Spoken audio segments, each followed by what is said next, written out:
Hey folks, how you doing? This is Lee with the Live All Good podcast.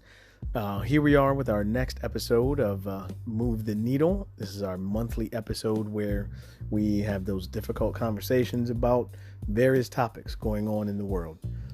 Coming up, we're going to talk to someone who has done some research on racism and bias, both implicit and explicit. Stay tuned because there's going to be a lot of information that's well worth listening to and finding out, especially in these days and times.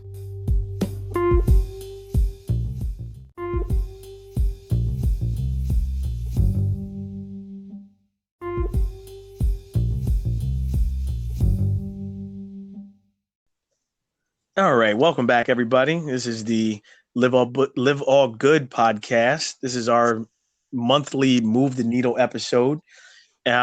Today's episode, we are talking about bias, and we're talking about implicit bias. Well, that's one of the things we'll be talking about. I have my co-host Janelle here. Janelle, how are you doing? I'm good. Hello.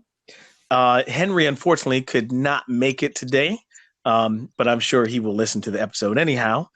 And our guest, Lindsay Terranova, is here to kind of explain these things to us.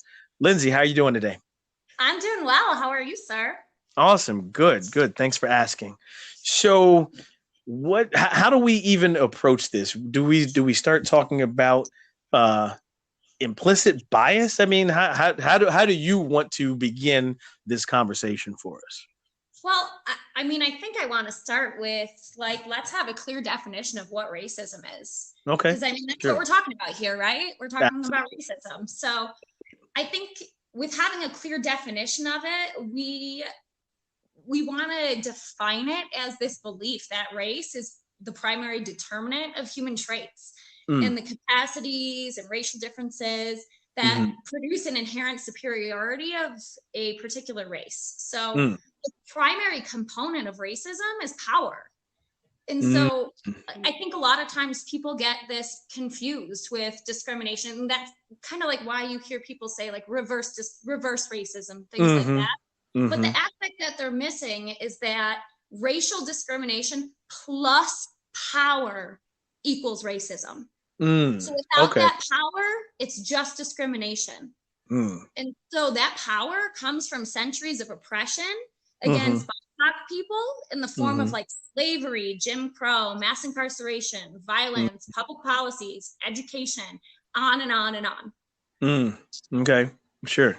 Okay, so that is our definition of what racism is. I mean, without the power, it is simply discrimination. Correct. Okay. All right. So I think then what comes along with misunderstanding what racism is some other misconceptions and what racism actually looks like. So most people think that racism just kind of looks like racial slurs, like white hoods, but it's far more nuanced than that. People believe that because they're not members of the KKK or they're not as bad as their racist uncle, that they're not racist. But we really need to reframe how we think about racism. So there really is no such thing as not racist.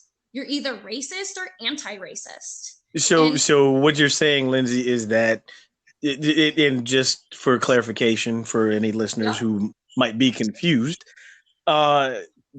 just being the overt type of racism that we can clearly put our finger on, that is the only type of racism, is what you're saying. That is the smallest part of racism. Okay. Overt racism is going to be the tiniest parts of racism. And I think that's why people put such a stigma on being called racist, is because all we think about is those KKK members, white supremacists. That's what you think about when you think about racism, but that's not what racism is. Racism's way deeper than that.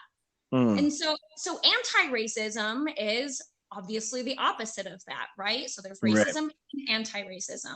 And it's a huge topic. So I'm not going to get into a lot of it like today because there are a lot of resources. Sure. One of my favorite, I don't know maybe you're very familiar with him, but Ibram Kendi. So he has his book, How to Be an Anti-Racist, right? Yes. And actually for kids, and I think for an entry point, even for adults, one of the best books is his children's book, Anti-Racist Baby. Yes, that's a really good one. We have that. Actually, my daughter's book club had that. There's another book by him and Jason Reynolds called Stamped. That's also a really good entry book for maybe teens, and also for adult. There's an adult version of Stamped as well. Yep, and that's Stamped from the beginning. And so yes. Stamped is the teenage remix version. Correct. So, yeah. And so I love Ibram Kendi, by the way, but I've taken a bunch of like trainings and stuff by him. Oh, okay. And my very favorite quote of his is that racism is like cancer. You can't get treatment until you've been diagnosed. Wow. Oh, that's, right? Yeah, that's pretty clear. It is pretty clear. That's pretty clear. And so it's one of those things that's hidden deep within us that we don't even know about until somebody points it out. And so honestly, one of the best tools I've found for self-assessment or like self-diagnosis is the scale of racism. You can find it online, but basically it's a way to look at your thoughts or your words or your actions to determine your level of racism.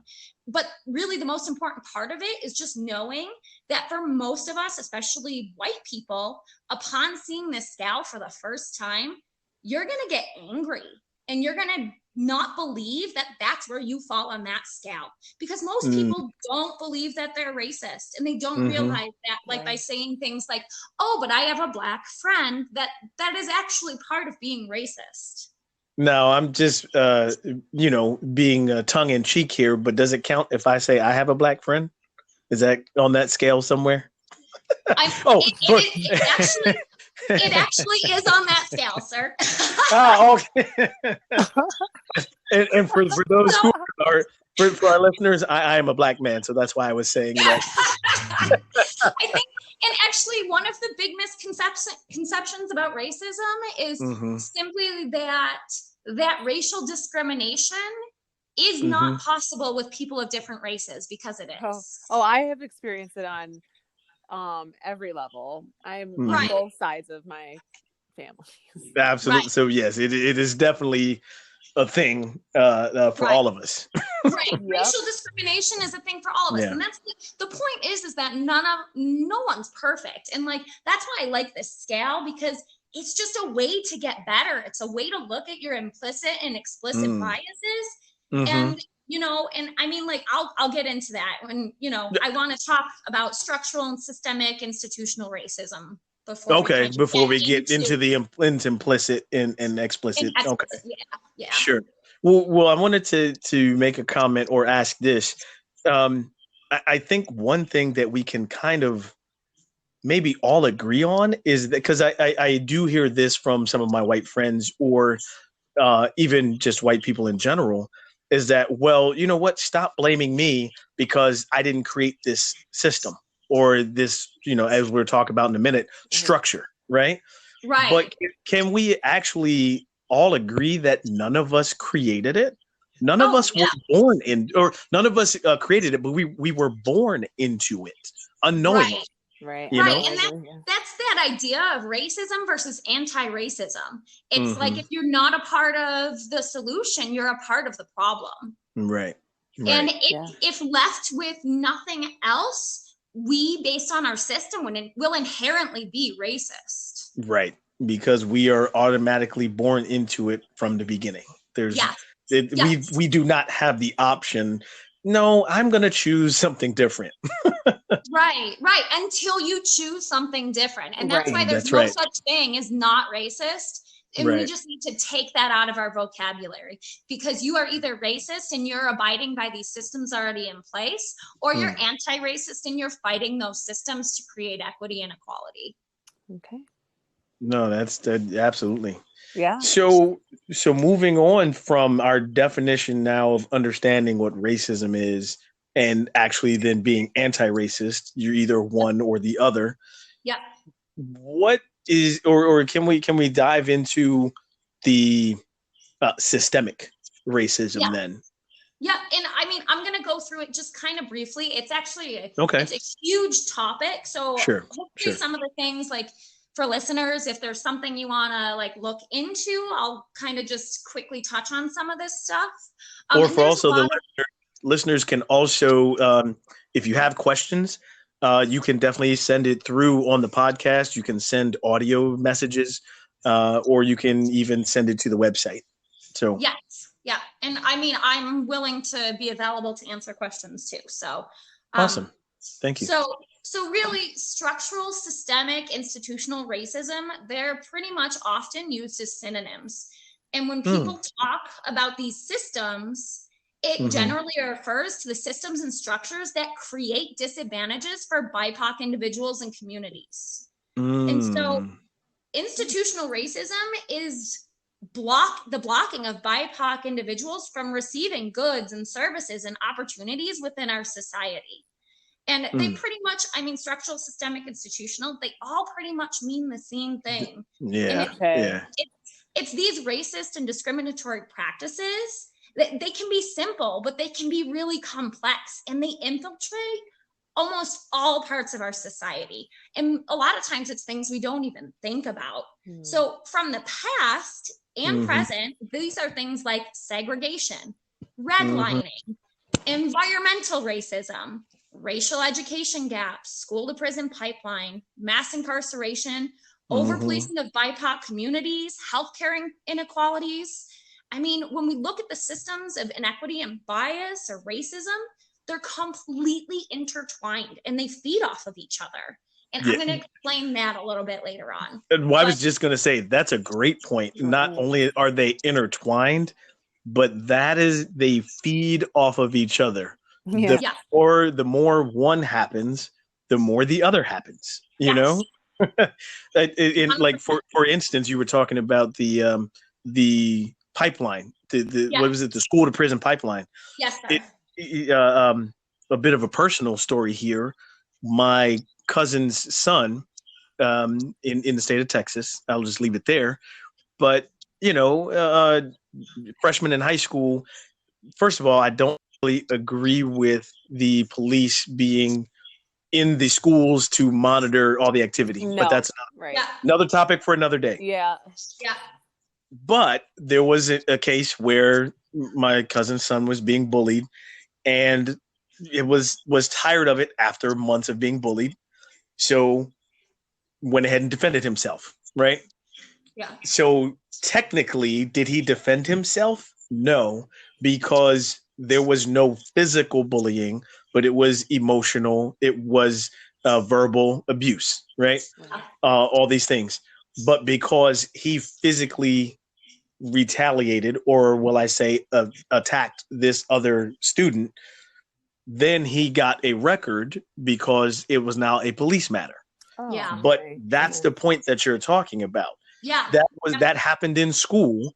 Now he's in the system, and the percentage of him, even if he does nothing else wrong, the way that this system, or I like the term now, having heard what Lindsay said, the structure is in place for him to sooner go to prison based on this one piece on his record from high school.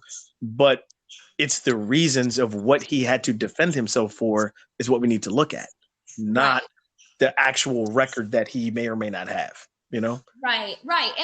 And I mean, I'll get into it too when we talk about the implicit bias aspect of that. But you can look at school data records around the nation and see that children of color are more likely to be referred to the office, referred to the SROs, the school resource officers, and that they are more likely to be suspended and expelled than their white counterparts. That's not a coincidence. Right.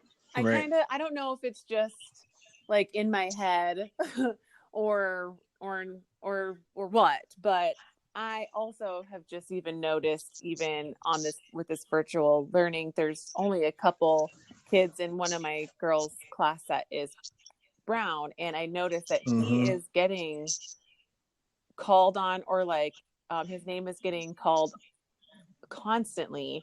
I'm not sure if I guess I haven't looked. I don't know if he's like fidgeting around constantly or what, but either Mhm. way, it's like piqued my interest, and I'm like, this is really young. And I don't know, maybe it's just me, but I just noticed that, like, because my daughter's moving around too, but it's just interesting how this one kind of his name keeps getting brought up constantly, like the whole time. Yeah. Well, Janelle, I think that's a great point because, like, so you obviously your daughter is of color, and so is the classmate, right? The little boy. Yeah, he's definitely darker. Well, okay. See, that's where I was going to go with that. So, Lindsay, why don't we go ahead and jump into the implicit and explicit bias based off Yeah. of this Yeah, because that's, oh my example gosh, here?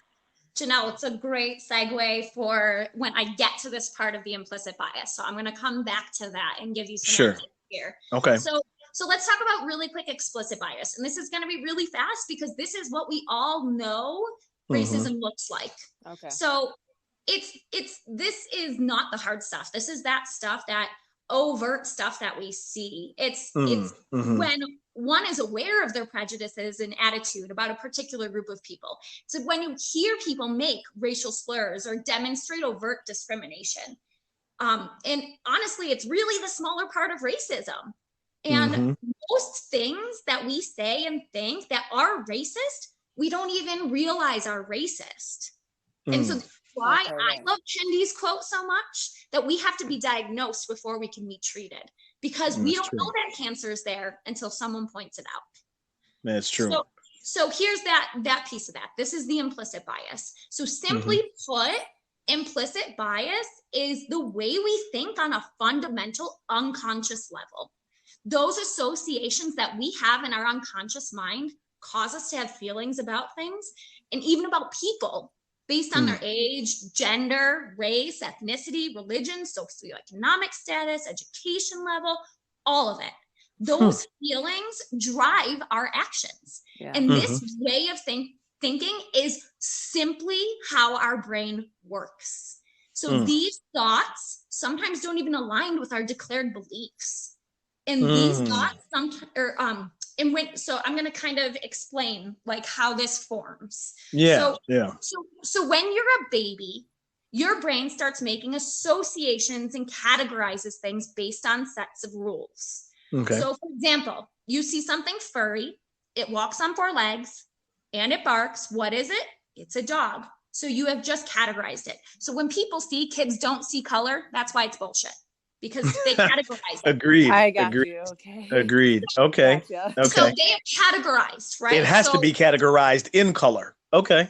You have unless you are physically have a disability of being colorblind, like you see every fucking color. So bullshit if you say that you're colorblind. So sorry. I like it. No apologies, because I think so many of us. Well, I can't speak for everyone, but so many of us of color feel exactly what you said. That's bull. Yeah, but at the same time, I'm also in another situation where I understand, I totally get this now, where you say, I don't see color, and that's bullshit. But then when I was growing up in a white family, where we were very open and accepting of everybody, and it's not like my mom was educated either with like implicit bias. She didn't realize that. So for her saying like, we don't see color here, it was like a good thing. And I can see what her intentions were with that too. Because her character was different. Yeah, her character was accepting. So that's what she meant by we don't see color. Right. Now obviously we are educated, we get it. But like I can see where it's just it can be very confusing. Right. It definitely is, because most people who say I don't see color are being really well-intentioned. Right. And they want to see people as equal. But like, I'm going to go back to that like scale of racism. Yeah. If you pull it up, saying I'm colorblind means ignoring a fundamental part of what somebody is and who they are and how they've grown up. And instead of saying I'm colorblind, you need to say that just like, despite our differences, I love you. Right. Right. That's the difference. I think that's really beautiful, and I think that would have been great if, like, even my mom would have had those words to say, or to be able to explain that. Right. Because I noticed myself even 3 years ago when my daughter when we started in the school system, and she had mentioned that, like, we were walking out to our vehicle after school, and she was like, the bus driver was the black guy, and it made me comfortable. Just and cringed a little bit, looking, right? I was like looking around, like, to hope nobody heard her say it, because I just was like, we don't point out people's color, but like, I clearly just I don't know, maybe I'm not alone in this, but well, no, I don't think you are. I think that's totally natural and totally normal. But that's where this implicit bias like lies. Is that we don't even realize that we're thinking these things. So I'm going to go back to the dog, right? So your baby, you have a family pet. It's a dog, and you have now made that pathway a happy one. That association with the dog becomes a safe and happy pathway. But let's say that a different child has parents that have a fear of dogs. That child watches how the parents react to dogs walking by on the streets, hears their parents say negative things about dogs. Now that pathway about dogs becomes a negative one. And you can even do this with like word association and show how even kids or adults, how they label things good or bad. And that automatic labeling that our brain does, that is implicit bias. That makes sense. You can like just sit around a group of like 5-year-olds and 7-year-olds, you can tell. You know what their parents have said. I'm totally clicking. I'm like, okay, I totally know what you're saying. Okay, So I'm gonna. Go ahead. Sorry. I was gonna say, even along with that implicit bias, with using words like normal. That's what is normal, what is regular. But because we start associating those with, this is normal and this is not. Okay, I'm seeing that a lot. Yeah. Okay. Are things clicking a little? A lot. Yes. So I'm going to talk really quick about the Stroop effect. Okay. So it's psychological theory. And there was a test created in the 1930s by John Ridley Stroop. And this test reveals how the brain processes information using congruent and incongruent stimuli. So basically, the test looks like this. You have words for colors written down, except the color of the font is different than the word that's written. And you need to name the colors of the words, but do not read the word. For example, if the word is blue printed in a red color, you need to say blue, and you need to do it as fast as you can. And it's not easy as you would think. And what this test, we've seen tests like this that have been modeled off of this. I'm sure. Like on Facebook, where people post like these words that like they're obviously incoherent, but your brain can put them together and read them. And you're like, whoa, that's crazy, right? And so what it shows us about the brain is that we have these automatic pathways. And when we have interference between different information that our brain receives, we have a problem. And so when these two sets of information are non-congruent, our brains have a more difficult time processing this information. And what this looks like in the real world with our implicit bias is when we have word associations. For example, teacher, woman. Scientist, man. Nurse, woman. Doctor, man. Wow. And so I'm going to actually tell you a little piece of my childhood. Right. Yeah. Right. Sorry, I had to throw that one in there. And so I'm going to tell you a little piece of my childhood. And that is that my father is a registered nurse.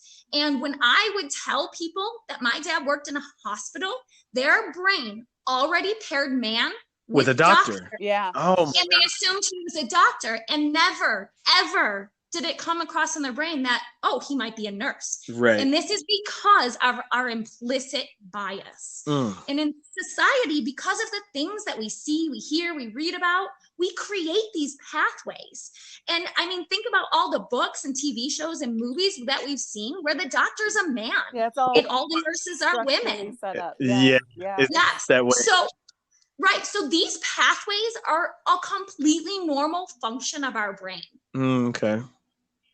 So how might these also look is like word associations that end up being stereotypes. I just went through a couple, but for example, like obese people equals laziness. Yep. Asians equal bad drivers. Women equal emotional. Black people equal violence. So now when we specifically talk about bias based on race, we have those same types of associations. This racial implicit bias isn't new. But we learn more about the brain and about these societal influences, and we learn more about how implicit bias impacts our thinking in our community.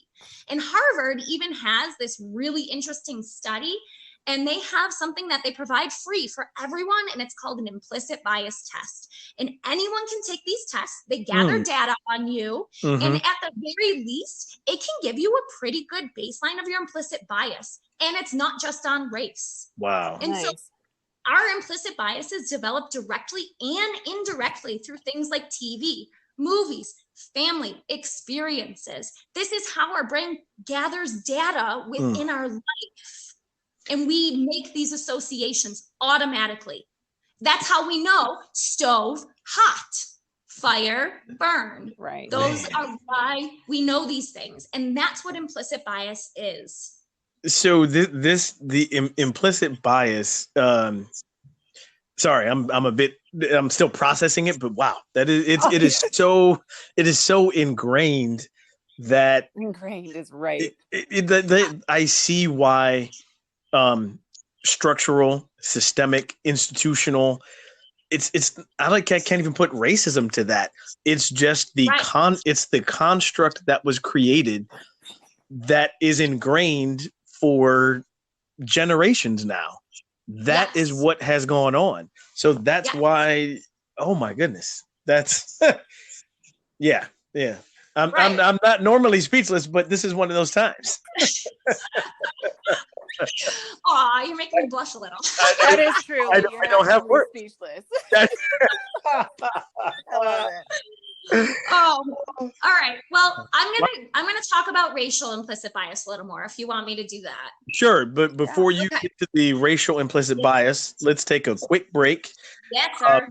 So I'm sure that everybody needs to process what we just went over. So let's take a quick break, and we'll be right back with the racial implicit bias.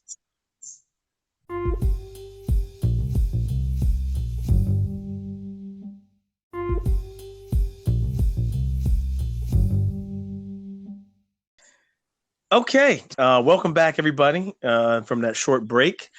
All right, Lindsay, let's go ahead and move on with you're going to talk about the racial implicit bias, right? I am, sir. Okay. All right, so I'm going to play a little quick word association to get our brains back into what I was talking about. Sure, So when I say peanut butter, you think? Jelly. Good. So then if I say black man, the common word association is violence. In our society, in our culture, there's a strong cognitive connection between blackness and criminality. Yeah. And there is a Yale study that shows, and Janelle, I told you I'd come back at this. There's a Yale study that shows that teachers' implicit bias against Black students starts in preschool, and Black boys specifically are more often labeled as challenging, defiant, and disrespectful. There you go. That's exactly how it feels. It's how it feels. So see, your gut instinct was telling you exactly what was going on. It really bothered me like a lot today. I wanted to just jump on the computer and be like, is there any way that you can not mention his name constantly? Yeah. Wow. Yeah. And then I was like, should I text the principal? Should I call? I don't know. Or Yeah. I would encourage you email the teacher first, because based on what we have learned so far, the teacher may not even know they're doing it. Nope. Say that one more Isn't that? time. Oh, I was going to say, isn't that kind of implicit bias, Lindsay? The That teacher. it's 100% implicit bias, Like and racial implicit bias. There's there's likely a 0% chance she even realizes it's happening. That's why I think I felt bad thinking it. You know? No, what I mean? but you shouldn't feel bad for thinking it, because that's what your instinct told you. It felt wrong. So right. Yeah, definitely. I would reach out to the teacher first and then go from there. You know? Yeah, I agree. So I'm not sure. Okay. All right. Yeah. Maybe we'll just chat about that later. Yeah. That'll be off episode, listeners. That'll be off. Yeah. What you hear say to her, the teacher. Yeah. So then there are also studies that show that like Black children, given the option of a white man and a Black man, will choose the white man as the safer option. There are studies showing that medical students and doctors believe that there are physical differences between Black people and white people. For example, a higher pain tolerance or thicker skin, because of the association that Black people are more animalistic. Yes. And so these associations stem from years of propaganda against Black people, which furthered stereotypes that identified them as being more violent, sexualized, criminals, unintelligent, animalistic, needing to be controlled. Years ago, we saw this in the form of like plays and movies that depicted Black people as rapists, as violent, as animalistic. They were to be feared. And in more recent times, it's the visuals of Black people as drug addicts, as violent criminals, and a lack of examples of the contrary, like a lack of examples of Black people in positions of esteem and power. Yes. And a really good example of that in current times is what happened to Ahmaud Arbery. And the video footage from the home, like in question, that was under construction in Georgia, shows that in the time the house was being constructed, there were dozens of curious visitors checking out the construction. But he's the one that got singled out. The one man that the McMichaels men chased down and murdered. Right. The video footage shows what we presume to be Arbery walking through the house. Yes. As dozens of white people had already done. Yes. He got himself a drink of water and went on his way. So why was it that the McMichaels men thought Arbery was a violent criminal and that he was believed to be robbing all the houses? They claimed it was because he was sneaking around in that house. But again, the video footage shows us that white people were doing it too. But he was the only one who was perceived to be up to no good. This is an example of an implicit bias, of covert racism. Yeah, well, can I say, I guess now being older and having experienced a life, for 45 years, it no longer feels covert, or it no longer feels implicit, although I understand why it is implicit, but as I've gotten older, it no longer feels implicit or covert. This feels overt these days, Yeah. You would hope people would learn faster than they are. Yeah. It does. It's a hard pill to swallow. And I wanted there's to a lot of things go ahead, Janelle. Right now to be kind of pitted, like for people to be like divided. No, very true. I think that's why it's overt right now. So it's like very amplified in this division. Yes. I also think that's a plan, but that's a totally different topic. Division. Yes. Division was part of the plan. I agree with that too. Right. But I wanted to touch on this too, Lindsay. You were talking about the lack of the opposite examples. That's why it was so painful for this was just a few days ago, Chadwick Boseman passing. That's why that is such a painful loss. Yeah. Not because of the characters he portrayed in Black Panther or Thurgood Marshall, Jackie Robinson. Not because of those. He did fantastic and brought those characters truly to life. But Yes. he the man apparently was that same character, or even more. He was even a greater person, and that's why there's such a void from his passing, because he was one of those examples that you could easily point to the contrary of this implicit and covert bias that you're talking about. Right. Yeah. Yes. And I mean, it infiltrates every part of our society, you know, and I'm going to give you one more example of how we've seen this implicit bias play out. Okay. And this is probably, you may or may not know this name, but Kelly Williams Bowler. She's a single mom. In 2011, she went to jail for lying about her residency so her children could go to a better school. And this school was in the district where their father lived, because she wanted her children to be safe. Their house had been broken into, and she was worried about their safety. She was charged with 2 felonies and received 10 days in jail and 3 years probation. Wait, what? That's a felony? Hold on. That's a I know somebody that's doing that. Yeah. So hold on. So this, in comparison, we see Lori Loughlin and Felicity Huffman. Oh yeah. 2 rich white women who paid off thousands to testing companies and coaches, lied to defraud colleges and universities in order to get their children into elite schools. Not that they were unsafe, but they just wanted them to be in the good school. Yeah. Right. So the Black woman was used as an example to deter others from doing what she did, while the white women were given lighter sentences. Loughlin got a plea deal, even though her crimes had a potential of 20 years imprisonment.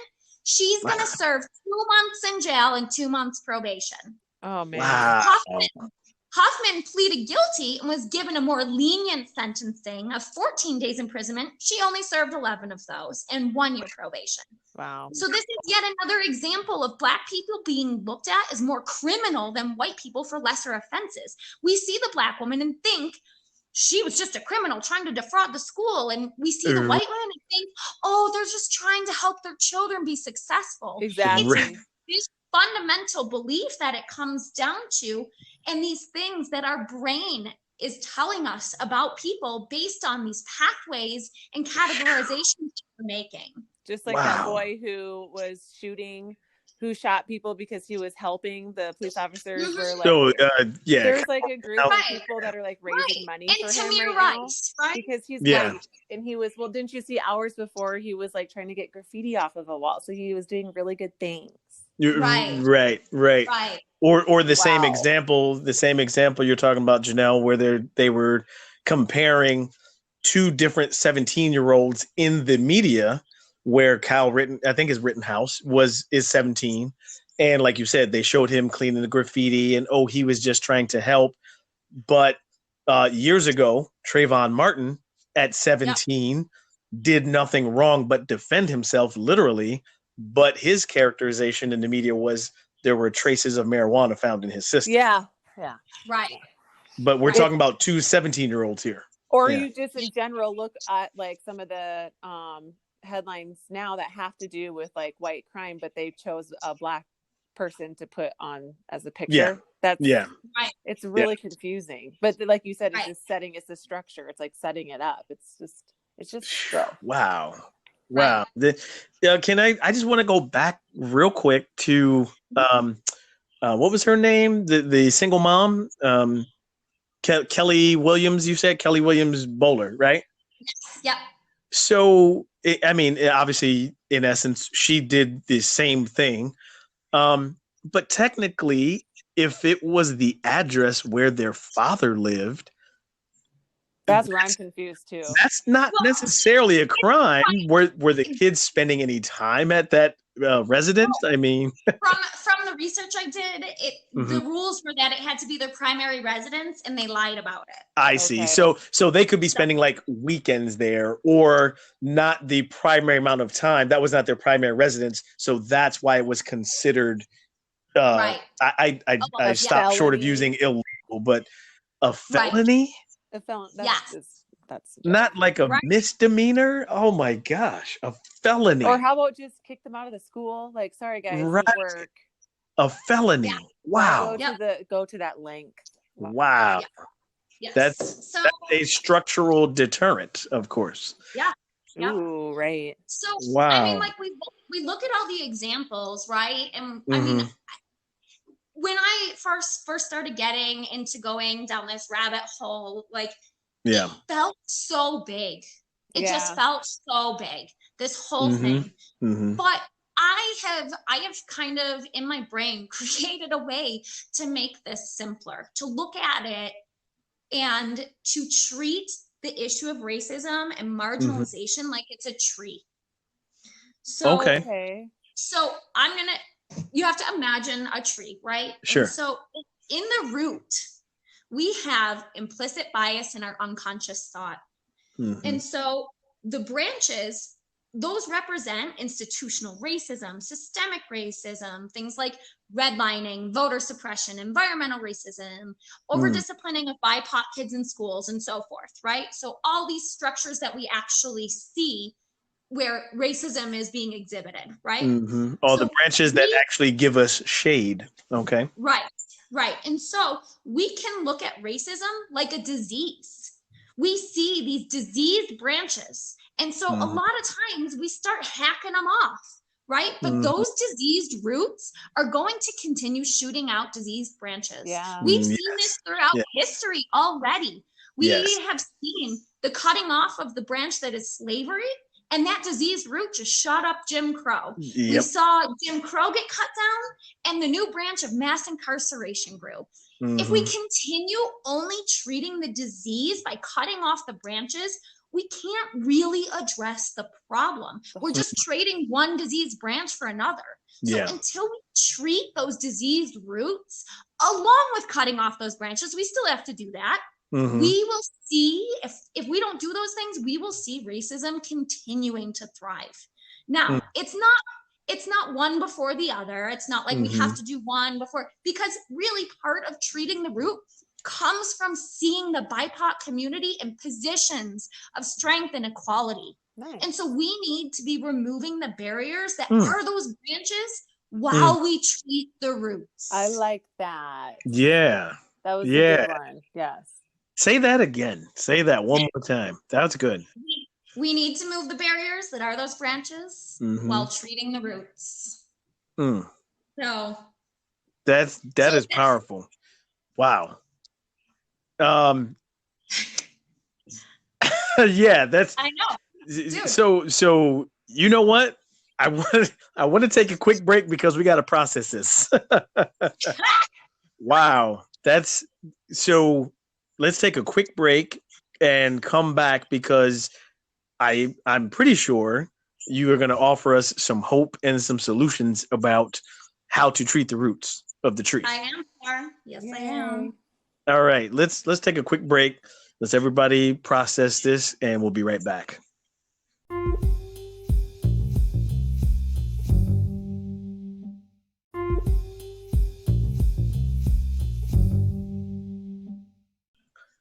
All right, everybody, we are back. This is Move the Needle. This is our monthly podcast with the Live All Good podcast. We are here with Janelle, and our guest today is Lindsay. We have covered a lot of heavy stuff, man. We've talked about structural, institutional, and systemic racism. We've talked about implicit bias, explicit bias, and really just how deeply ingrained this is in our conscious and subconscious. But Lindsay, go ahead and offer us some hope and possible solutions to what we were talking about actually during the break to actually help cure the problem at the root of the tree. Yes. So how do we do this? And how does it look on an individual level? So, I mean, you can look it up. There's a lot of information. There's a lot of debiasing strategies. But I believe it's really best to start small and really find one that works for you before you try to tackle all of it. So Sounds really like a plan. Yeah. right. And you have to start with identifying the behavior and recognize your stereotypic thoughts. And so, like I said, that whole being diagnosed, that's that's listening, that's understanding that, oh shoot, something I might have said might have been really more of a stereotype, and I need to reflect on myself. And so when you identify the root of that behavior by recognizing stereotypical portrayals in society, you need to label them as stereotypical. And then, so like one of the ones that I like using is like Black men are athletes. That's a very stereotypical label that we put on people. Well, but hold on, Lindsay. Are you telling me that I'm not good at basketball? I don't know. I've never seen you play. That's so funny. I have a friend who just told me that she experienced that with her daughter. She's white, and then her daughter is mixed, and she said that when she was a baby, that people were like, she's probably going to be so good at basketball. Oh, yeah. Okay. That's the example. There you go. Right. Yeah. And it's a microaggression, and it's an implicit bias is really what it comes down to. And the chances are the person who said that didn't even realize what they were saying was offensive. That's a good point. Yeah. And so you start with identifying that behavior, and then you identify the root of that behavior. And then you develop your strategy to modify the behavior. And you have to remember, this takes time and this takes effort. And some things that you can do to make these modifications are to challenge the fairness of the portrayal and replace it with a non-stereotypical response. I like that. Right? Yeah. So that's huge. That is huge. Yeah. So I'm going to go through a couple different strategies here, give a couple little examples, but like, honestly, there's so much stuff that can go beyond the things that I say. So one strategy is finding a counter stereotypical exemplar. So for example, seeing a BIPOC person in a positive role. And for children, a good example is like having books, TV, movies that show people of color as the protagonists. Yes. Like my kids right now are loving on some Motown Magic and some Proud Family, Yeah. Oh, good old Proud. They still air Proud Family. Huh? It's on Disney Plus. Is that the one on Netflix? It's on Disney Plus, yo. Oh my gosh, Destiny's Child sings the theme song. Nice. Oh, all right. Oh, so, go ahead. Sorry. Right. So for example, I'm sorry. So another strategy is when you do stereotype negation training, and that's seeking out examples that are counter to common biases. So we typically see Black men as criminals and white men as scholars. So finding images that are the opposite, finding images of white men who are criminals and Black men who are scholars. And so being able to see people in opposite roles than are typically thought of. Gotcha. So, another strategy, and this is one of my favorite, just because to me, this strategy works on every level of humanity and empathy.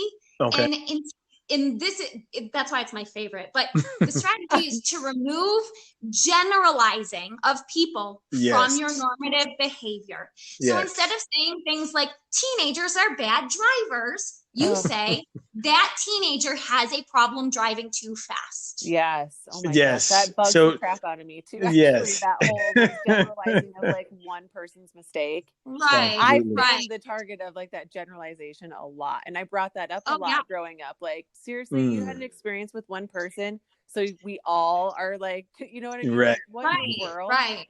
Yes. So, and when you teach your brain to overgeneralize, it creates stereotypical thinking. It makes those bias pathways so much easier to access.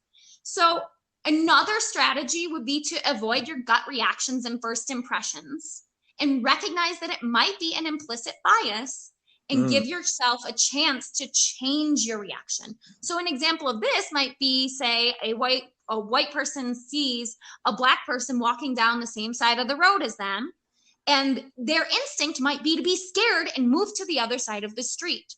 So by identifying that reaction, taking a chance to change your reaction, you can begin to adjust those pathways of thinking. Love it. I have experienced that several times. Yeah. Yes. Yeah. Absolutely. So for me, what it looks like is I'll have a gut reaction about something and I take a deep breath and I check myself. And I'm like, why did I think that? And I mean, I'm going to reveal some of my thinking here and be a little bit vulnerable. Sure.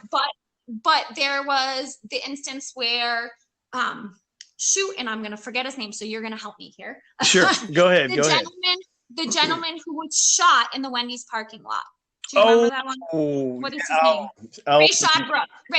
Rayshard Brooks, right? Mm-hmm. So when I first saw this whole thing play out with Rayshard Brooks, and I watched the video, my gut reaction was like, why did he run away? That was my gut reaction, and I had to check myself, and I had to say, why did I react like that?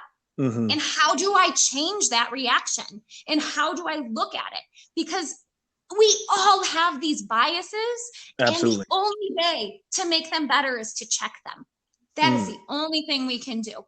If we deny that it's there, then we will never be able to fix it. And that's part of what we were talking about before when we were mentioning the small examples of if you're talking about I don't see color or I have a black friend, there's no way I could be racist or those kinds of and I thoroughly appreciate you saying that one of the best strategies, because it works across the board with humanity, is starting with yourself. Check yourself. Yeah. Check yourself, you know? Yourself. Because that's how it starts. You can't try to help or change someone else and say, oh, you know what? I think I recognize implicit bias in you. Well, hold on. Hold on. Have you looked in the mirror lately? You know? Right.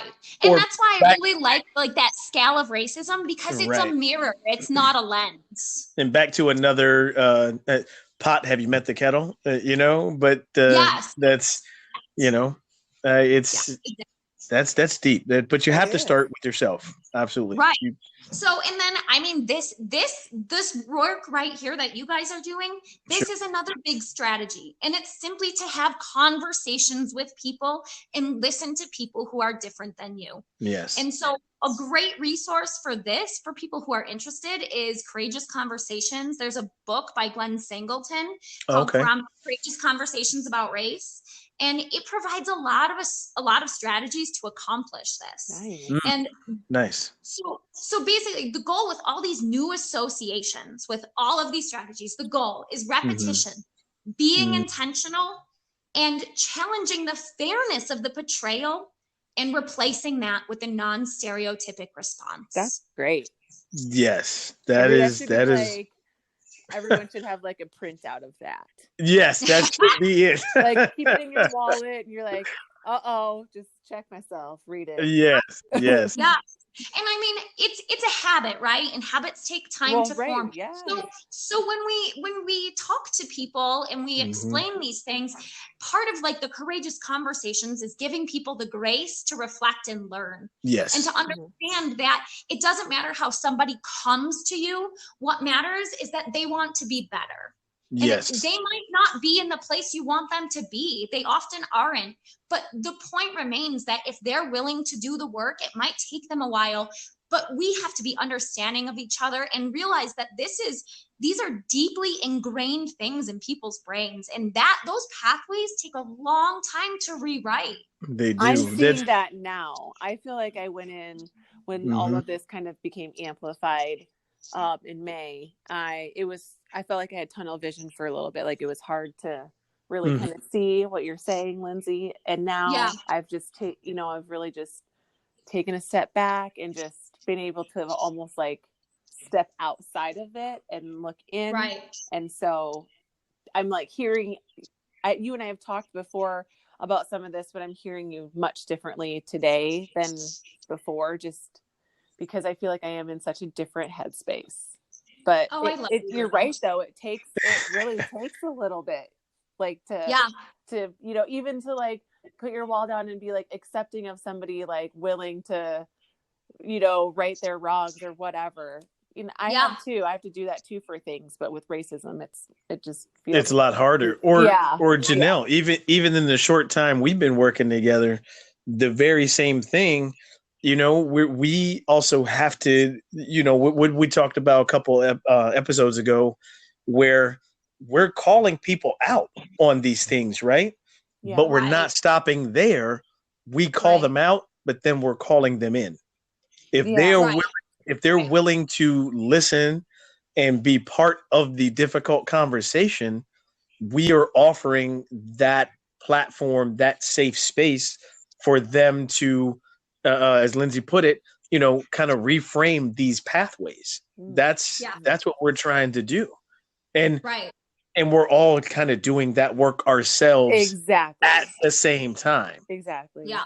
It's like self-healing too. Yeah. Yeah. I really have to say, like again, I know I talked about the coaching, but that's where Henry and I really connected with why we're doing that. Right. This is not just tied to, obviously today's topic is the racism and implicit bias, that type of thing. But we're also trying to do that for people's health, whether it's mental health, the social health, physical health. That's what we're talking about when we're doing our coaching as well.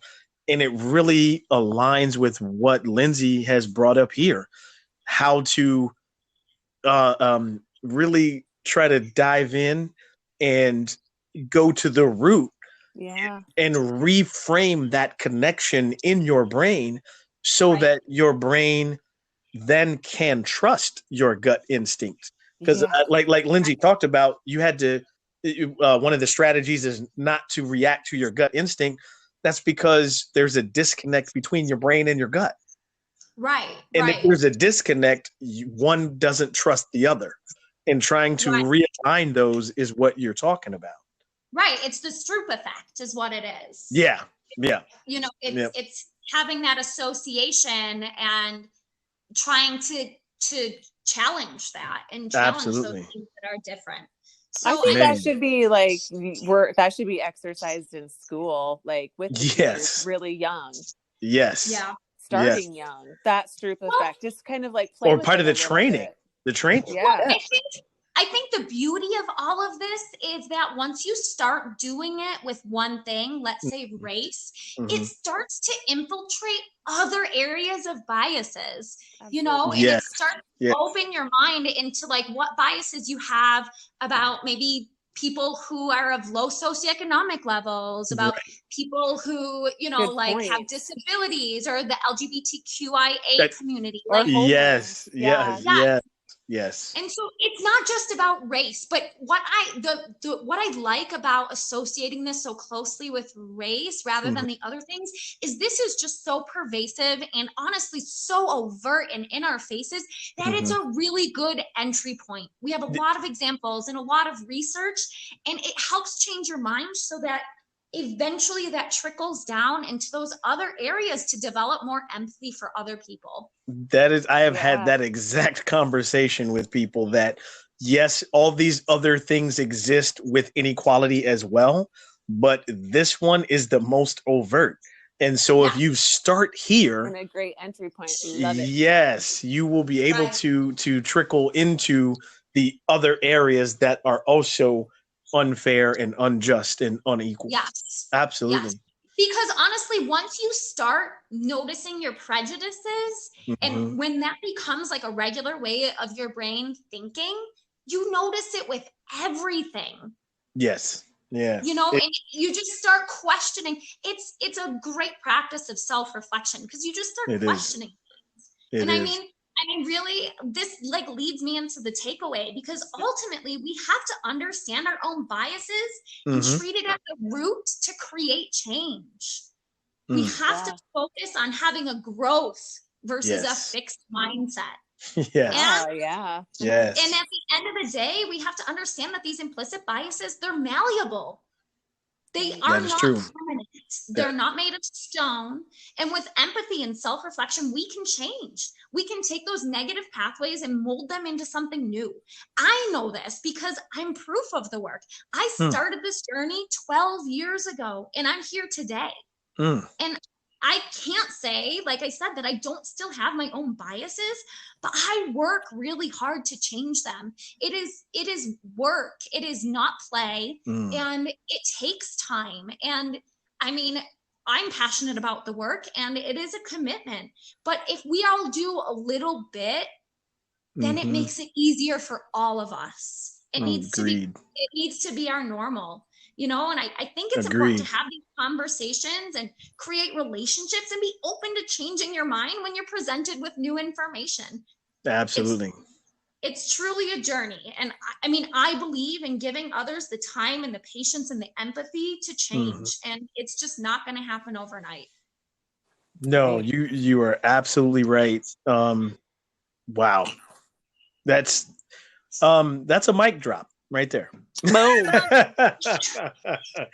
That is, no, you are so true. And thank you for sharing like your journey, right? Thank you for sharing that, because literally that's how, you know, although again, Henry could not join us today, but that is how the three of us got together. We are completely different, all three of us. But there is that one common thread, man, that we were like, you know what? We are going to be in action about, okay, where are we going to start? Let's start here. And so this is just... Well, and then there's no coincidence, too, that when we are talking about this, I'm like, we need Lindsay. Like, there's no... Her and I have connected. Like, we are different, too, very that much. Is true. And we have, like, a very strong passion also for like making it, like we all have this passion. She did bring you up for Lindsay. She said, you know, we talked about, okay, let's get this podcast going. Let's get some episodes. What are we doing? I've got this friend, Lindsay, who's got all of this information about bias. And so, yes, you have been on our short list for a long time. Yes, I've been mentioning you for a while. Oh my gosh. That's really sweet. Well, especially when you have had your voice. Actually, I it's kind of unfortunate I got to like that you had something kind of, I don't know, happen where I didn't like it, where you were trying to use your voice in the town that we are in, and you were kind of told to be quiet, and it felt like a repeating of a cycle when we're trying to make a difference here. And so I just feel like you have really great stuff to say, and I always learn a lot from you. Absolutely. Felt like a structural wall got put up, did it? Interesting. Yeah. Well, there is more than one way around that. We are here to Lindsay, man, thank you so much for like. Of course. It was absolutely my pleasure, my honor. Well, hopefully this will be will not be the last time that we have you on the podcast. Oh, I hope. Okay, sounds good. I can't promise that I'll know as much about the next thing now.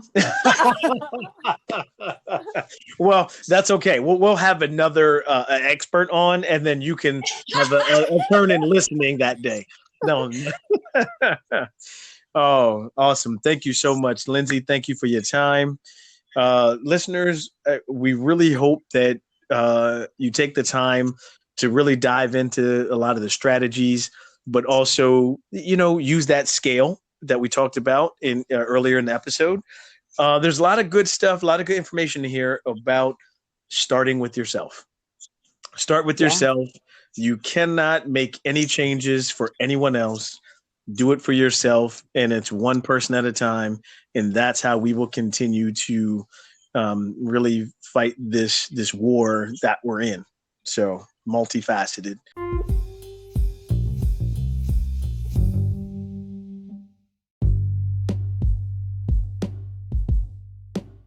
Janelle, thank you for co-hosting with me again. As usual, it's been a blast. Thank you. Janelle, any final thoughts that you want to have before we say goodbye? I just appreciate you both and Henry always, and I have a lot to process. That's for awesome. Sure. Yeah, Lindsay, you definitely You lit it on fire for sure. There's a lot to process here. Lindsay, I'm burning it down, sir. Yeah. I'll say, Lindsay, you have any final things that you would like to leave our audience with before we go? Janelle knows this because it's on my back fence, but my ultimate thing is love each other. Yes. Yes. Folks, we will end it there because I love that. Love each other. Thank you so much, everybody. This is our monthly podcast, Move the Needle, with the Live All Good podcast. You can find us on Spotify. You can find us on Apple Podcasts, Google Podcasts, or any platform that you listen to. Just search Live All Good, and the episode will pop up under Move the Needle. We will talk to you guys next month. See you soon.